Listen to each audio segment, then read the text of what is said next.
budget ng Pilipinas ay hawak lang ng dalawang tao. Hawak lang siya ni Congressman Zaldico at ni Congressman Martin Romualdez.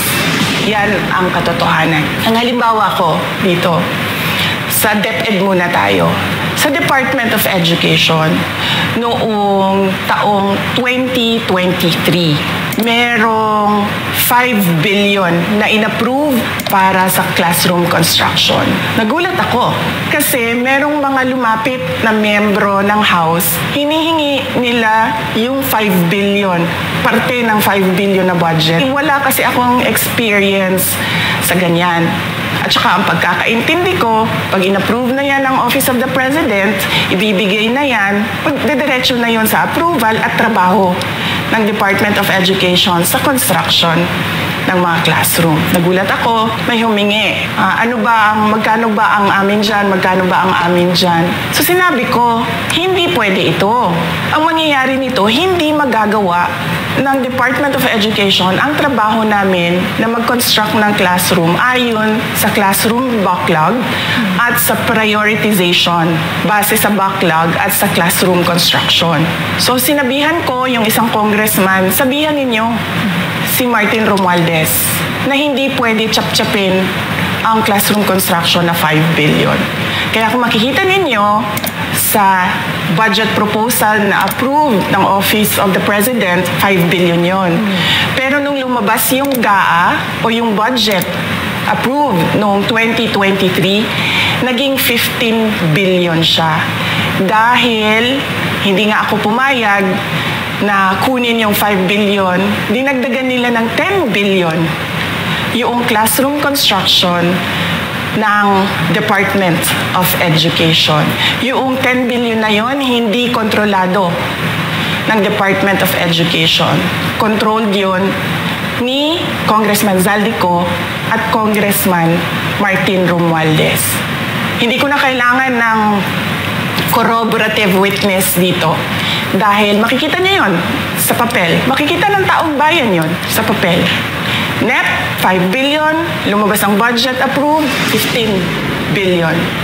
So maiintindihan niyo, di ba? Bakit pa tayo magbo-budget hearing para sa Office of the Vice President? 2 tao lang naman ang nasusunod sa budget ng bayan natin.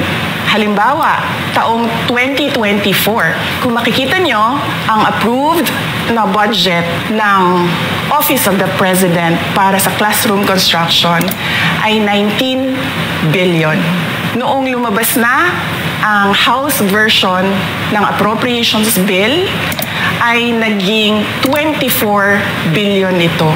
So, approved 19 billion, paglabas sa House, naging 24 billion.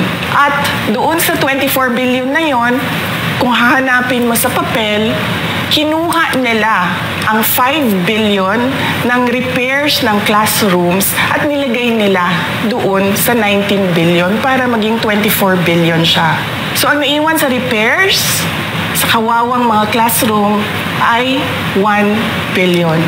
Makikita nyo, sa papel, nandyan yan, naging 24 billion. At hindi lang yan, dahil noong 2023 ay hindi ako pumayag na hindi masunod yung DepEd na rules sa paano mag-classroom construction based on need. Ang ginawa ngayong 2024, inattach nila ang listahan na kung saan gagawin ang mga classroom construction worth 17 billion. Pagdating namin sa Senate, nakita yun ng mga senador. Tinanong nila ang Department of Education, totoo ba o hindi totoo na galing sa inyo ang listahan ng 17 billion ng mga classroom construction? So sabi namin sa mga senador, hindi totoo. Hindi namin magagawa yung trabaho namin. Hindi natin masosolve ang classroom backlog kung ganito ang nangyayari. Pwede ba ninyo kaming tulungan? Yung mga senador naman, very helpful sila. Oo, tulungan namin kayo. Kaya nga, kung makikita ninyo sa interpellation ng isang senador doon sa budget hearing sa Senate, tinanong niya diretso, galing ba sa DepEd ang listahan ng 17 billion? Galing ba sa DepEd ang listahan na inattach doon sa House version. Hindi galing sa amin yan. On record yon. Makikita nyo sa mga videos, balikan nyo yung mga videos. Makikita nyo. Yes, my concern, Madam Chair, Mr. President, under the GAB, I observed that there was an increase in the budget for the construction of new classrooms from 19.6 billion to 24.6 billion. However, this is my concern, which you mentioned earlier, that the repairs and rehabilitation of classrooms was decreased from 6.5 billion to 1.5 billion. I also have information, Madam Chair, Mr. President, that 24.6 billion allocated under the GAB, but only 9.8 billion from the allocation is left to the discretion of DepEd. Kaya hindi ko na kailangan ng witness kasi makikita nyo sa papel.